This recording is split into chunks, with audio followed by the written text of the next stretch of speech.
4 or 5 years ago, there was an extraordinary adventure that represents this problem.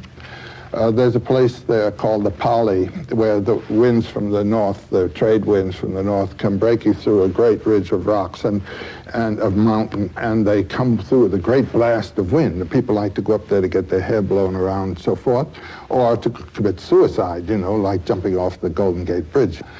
Well, the police car was on its way up the early little road that used to go up there, and they saw just beyond the railing that keeps cars from rolling over, a young man actually clearly about to jump and prepare himself to jump. Police car stopped. The policeman on the right jumps out to grab the boy and grabs him just as he jumped and was himself being pulled over and would have gone over if the second cop hadn't gotten around, grabbed him, and pulled the two of them back. There was a long description of this. It was a marvelous thing in the newspapers at that time. And the policeman was asked, why didn't you let go? I mean, you would have lost your life. And you see what happened to that man. This is what's known as one-pointed meditation. Everything else in his life dropped off. His duty to his family, his duty to his job, his duty to his own career, all of his wishes and hopes for life just disappeared, and he was about to go. And his answer was, I couldn't let go. If I had, and I'm quoting almost word for word, if I had let that young man go, I could not have lived another day of my life. How come? Schopenhauer's answer is, this is the breakthrough of a metaphysical realization that you and the other are one, and that the separateness is only an effect of the temporal forms of sensibility of time and space. And our true reality is in that unity with all life. It is a metaphysical truth that becomes spontaneously realized because it's the real truth of your life. Now, you might say the hero is the one who has given his physical life, you might say, to some order of realization of that truth. It may appear that I'm one with my tribe, or I'm one with people of a certain kind, or I'm one with life. This is not a concept. This is a realization. Do you see what I mean? No, explain it. And the concepts of love your neighbor and all are to put you in tune with that fact. But whether you love your neighbor or not, bing, the thing grabs you and you do this thing. You don't even know who it is. That policeman didn't know who that young man was. Schopenhauer says in small ways you can see this happening every day, all the time. This is a theme that can be seen moving life in the world. People doing nice things for each other. What do you think has happened to this mythic idea of the hero in our culture today? It comes up in an experience. I think, I remember during the Vietnam War seeing on the television the young men in helicopters going out to rescue one of their companions at great risk to themselves. They didn't have to rescue that young man. That's the same thing working. It puts them in touch with the experience of being alive. Going to the office every day, you don't get that experience, but suddenly you're ripped into being alive, and life is pain, and life is suffering, and life is horror. But by God, you're alive, and it's spectacular.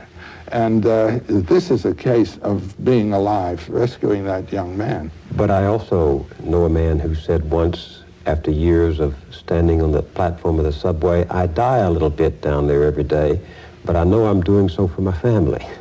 There are small acts of heroism that occur without regard to the nobility or the notoriety that you attract for it. That's right.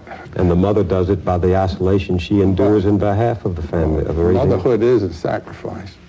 On our veranda in Hawaii, there are little birds that come that Jean likes to feed, and each year there have been one or two mother birds. And if you've ever seen a mother bird plagued by her progeny for food, that the mother should regurgitate their meal to them, And the two of them, or five of them in one case, flopping all over this poor little mother, they bigger than she in some cases. You just think, well, this is the symbol of motherhood. This is just giving of your substance and everything to this progeny. This should be it in marriage. A marriage is a relationship. When you make a sacrifice in marriage, you're not sacrificing to the other, you're sacrificing to the relationship. And this is symbolized, for example, in that Chinese image of the Dai Chi, the Tao, you know, with the dark and the light interacting. It's a well-known sign. That is the relationship of yang and yin, male and female, which is what a marriage is. And that's what you are. You're no longer this, you're the relationship. And so marriage, I would say, is not a love affair, it's an ordeal. And the ordeal is sacrifice of ego to the relationship of the two-ness, which now becomes the one. One not only biologically, but spiritually, and primarily spiritually. Primarily spiritually. But the necessary function of marriage in order to create our own images and perpetuate ourselves in children. But it's not the primary one, no, as you say. That's really just the elementary aspect of marriage. There are two completely different stages of marriage. First is the youthful marriage, following the wonderful impulse, you know, that nature has given us in the interplay of the sexes biologically, and in then the reproduction of children. But there comes a time when the child graduates from the family, and the family is left. I've been amazed at the number of my friends who in their 40s or 50s go apart, who have had a perfectly decent life together with the child, but they interpreted their union in terms of relationship through the child. They did not interpret it in terms of their own personal relationship to each other. Utterly incompatible with the idea of doing one's own thing. It's not one's own thing, you see. It is, in a sense, one's own thing, but the one isn't just you, it's the two together. And that's a purely mythological image of the sacrifice of the visible entity for a transcendent unit, cracking eggs to make an omelet, you know? And by marrying the right person, we reconstruct the image of the incarnate God. And that's what marriage is. The right person. How does one choose the right person? Your heart tells you it ought to. Your inner being. That's the mystery. You recognize your other self.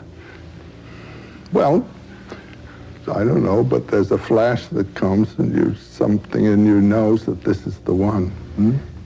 What has mythology told you about death? What do you think about death?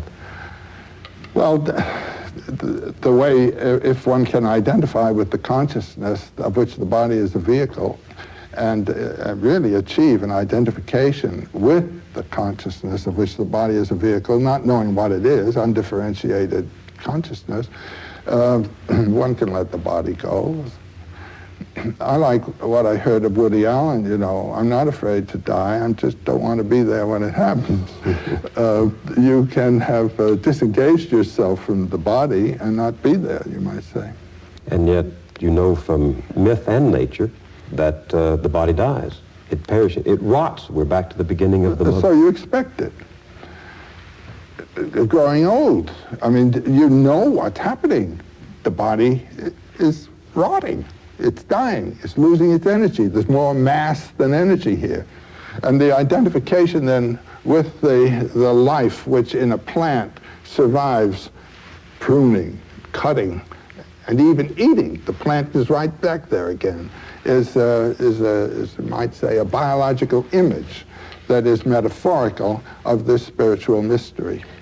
There's that wonderful report of the Indians riding into the rain of bullets from Custer's men, and they're saying, it's a good day to die. It's a great day to die. They're not hanging on. That's the message of the myth. You, as you know yourself, are not the final term of your being. And you must die to that one way or another, in giving of yourself to something or in being annihilated, actually, physically, to return, you might say, or to recognize. Life is always on the edge of death, always. And one should lack fear and have the courage of life. That's the principal initiation of all of the heroic stories. What's the central story? Do you have a story that's central to this? The Sir Gawain and the Green Knight. The Green Knight, Arthur's court is in session, and there rides into the court on a great big green horse, a giant knight. And the knight says, I have a challenge. I have an adventure.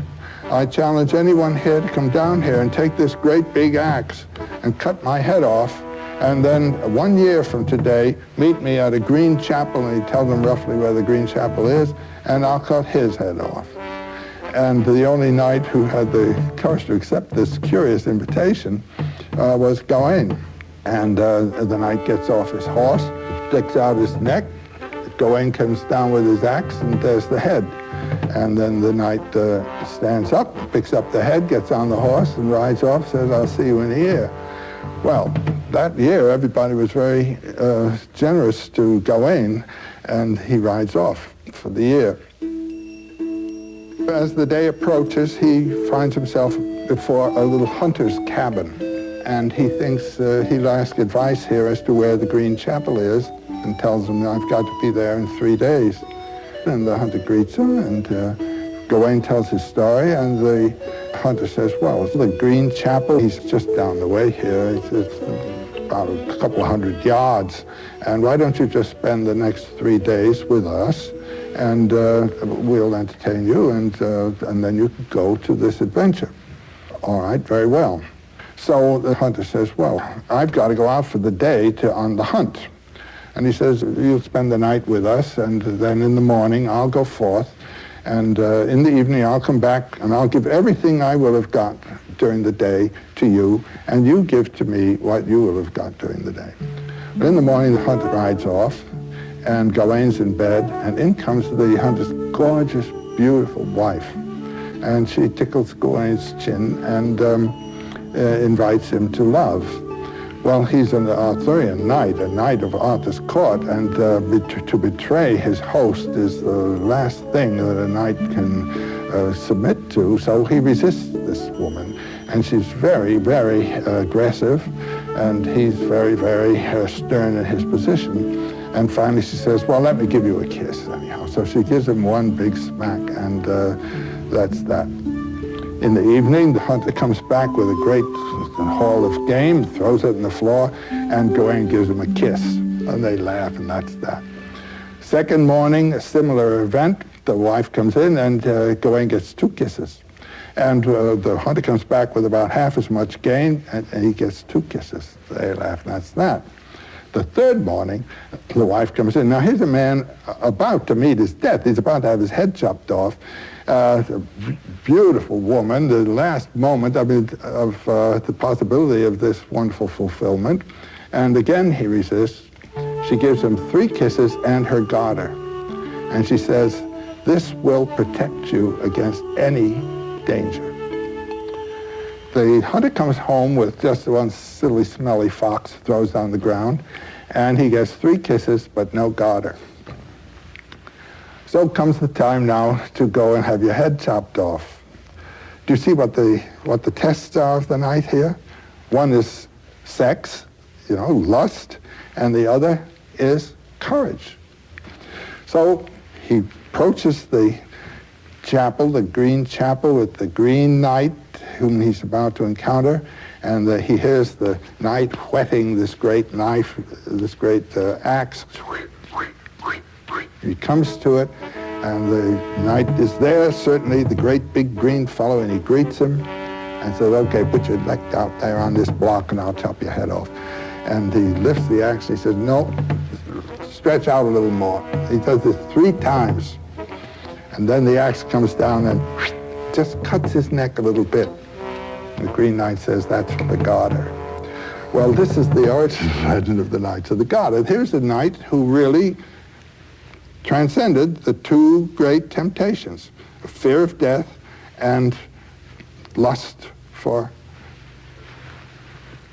sex and the joys of life. And the moral? And the moral is that the realization of your bliss, your true being, comes when you have put aside the what might be called passing moment with its terror and with its temptations and its statement of requirements of life, that you should live this way. What is that story about, and I forget where it comes from, about the camel and then the lion, and along the way you lose the burden of youth? The three transformations of the spirit. Yeah. That's Nietzsche. That's the prologue to Thus Spake Zarathustra. Tell me that story. When you are a child, when you are young and a young person, you are a camel. The camel gets down on its knees and says, put a load on me. This is obedience.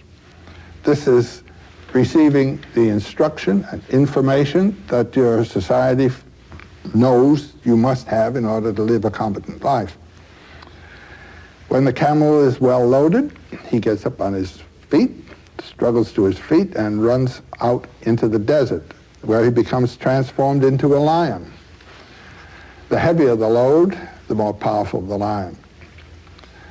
The function of the lion is to kill a dragon. And the name of the dragon is Thou Shalt. And on every scale of the dragon, there is a Thou Shalt imprinted. Some of it comes from 2,000 years, 4,000 years ago. Some of it comes from yesterday morning's newspaper headline. When the dragon is killed, the lion is transformed into a child, an innocent child living out of its own dynamic. And Nietzsche uses the term ein aus sich rollendes Rad, a wheel rolling out of its own center. That's what you become. That is the mature individual. The Thou Shalt is a civilizing force. It turns a human animal into a civilized human being.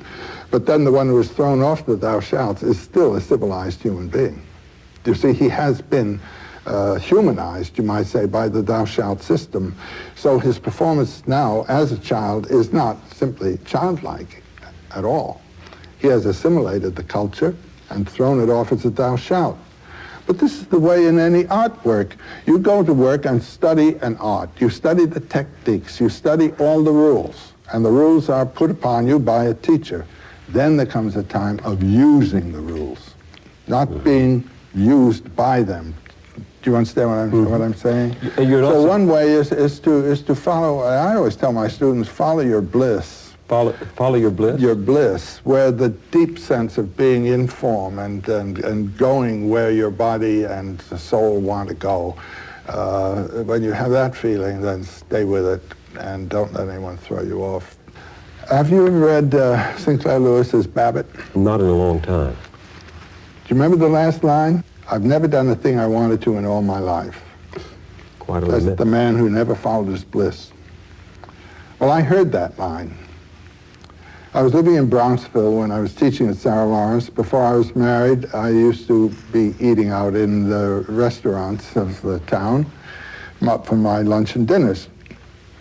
And Thursday night was the maid's night off in Bronxville, so that all the families were out in the restaurants.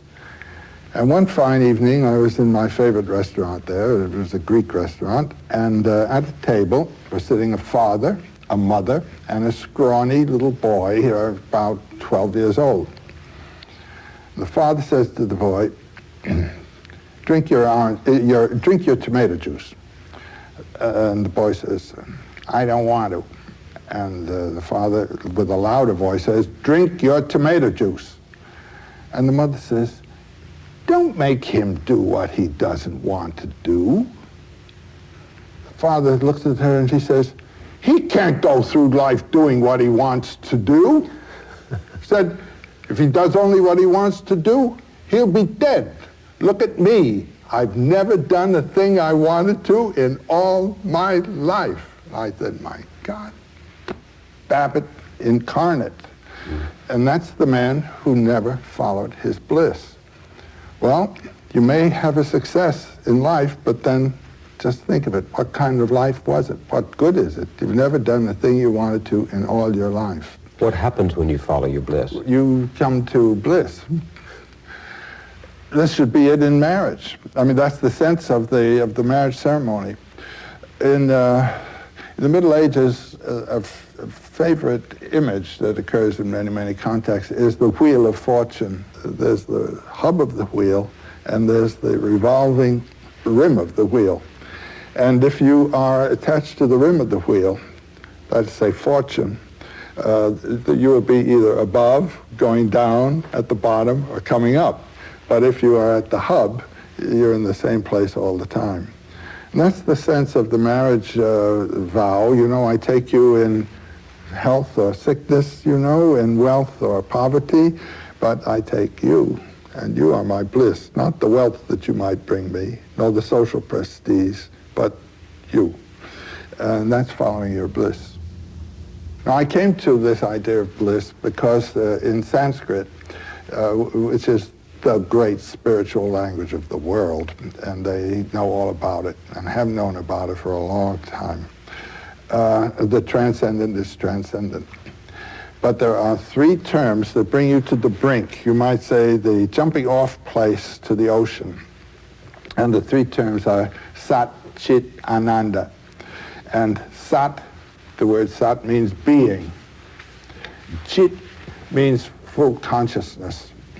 And Ananda means rapture.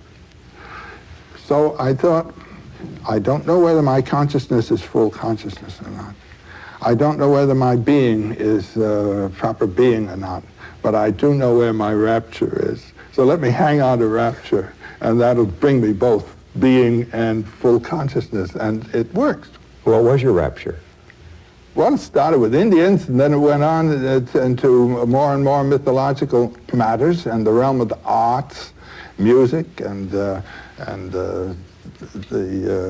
when I met Jean, then the dance came in, and this is it. Just stay with that. And one doesn't have to be a poet to do this. Carpenters do it. A poet is simply one who's made a profession and a lifestyle of being in touch with that. Most people have to be concerned with other things. They get themselves involved in economic and other activities, or you're drafted into a war that isn't the one you're interested in. And how to hold to this umbilical, you might say, in those circumstances, that's a technique each one has to work out for himself somehow. But most people living in that realm of what might be called occasional concerns, they all have the capacity that's waiting to be awakened to move to this other place. I know it. I've seen it happen in students. Wonderful way of teaching we had at Sarah Lawrence, where I taught for 38 years. I'd have an individual conference with every one of my students at least once a fortnight for half an hour or so. And there you're talking on about the things that students ought to be reading, and suddenly you hit on something that the student really responds to. You can see the eyes open, the complexion changes, the life possibility has opened there. And all you can say to yourself is, I hope this child hangs on to that, you know. They may or may not. But when they do, they've found a life right there in the room with you. How would you advise somebody to tap that spring of eternal life, that joy that is right there? Well, we're having experiences all the time, which may, on occasion, render some sense of this, a little intuition of where your joy is. Grab it. No one can tell you what it's going to be. I mean, you've got to learn to recognize your own depths. Do you ever have this sense when you're following your bliss, as I have at moments, of being helped by hidden hands? All the time. It's miraculous. I even have a superstition that has grown on me as the result of invisible hands coming all the time. Namely, that if you do follow your bliss, you put yourself on a kind of track that has been there all the while waiting for you. And the life that you ought to be living is the one you're living somehow. And when you can see it, you begin to deal with people who are in the field of your bliss. And they open doors to you. I say follow your bliss and don't be afraid. And doors will open where you didn't know they were going to be. You ever have sympathy for the man who has no invisible means of support? Who has no invisible means. Yes, he's the one that evokes compassion, you know, the poor chap. And to see him stumbling around when the water of immortal life is right there is really, it evokes one's pity. Right there? Right there? You Yes. believe that? Yes. The waters of eternal life? Right there. Where? Wherever you are. If you're following your bliss. I mean, you're having that joy, that refreshment, that life all the time.